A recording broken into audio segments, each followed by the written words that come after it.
গৌসে পাক আব্দুল কাদের জিলানী, যিনি আহলুল বাইত, ওনাকেও একজন তরিকতের উদ্যোগস্থন শেখের হাতে বায়াত হইতে। প্রত্যেকের শেখ ছিল আলহামদুলিল্লাহ। যারা প্রতিষ্ঠিত এই মাযহাবের ইমামরা, ওনাদেরও শেখ ছিল।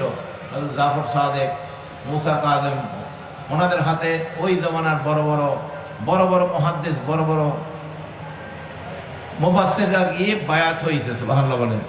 ইমাম আযম আবু হানিফা রাদিয়াল্লাহু তাআলা আনহু আহলুল বাইতের হাতে বায়াত হয়েছে। এভাবে আপনি যদি দেখেন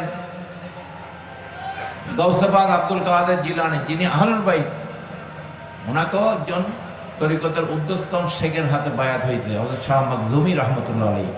খাজা গরিবে নওয়াজ 99 লক্ষ কাফেরকে মুসলমান করছে।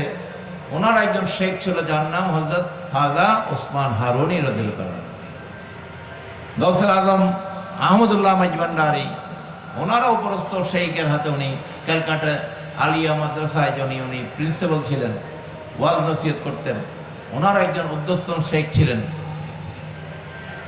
কাদেরিয়া তরিকার শেখ হযরত আবু শাহামা লাহোরী রাদিয়াল্লাহু তাআলা আনহু, হযরত দেলওয়ার আলী পাকবাজ রাদিয়াল্লাহু তাআলা আনহু।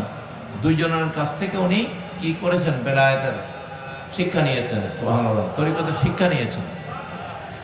হযরত গাউসুল আজম বাবা ভান্ডারী কেবলা আলম, ওনার শেখ ছিলেন হযরত আহমদুল্লাহ মাইজভান্ডারী। সুবহানাল্লাহ।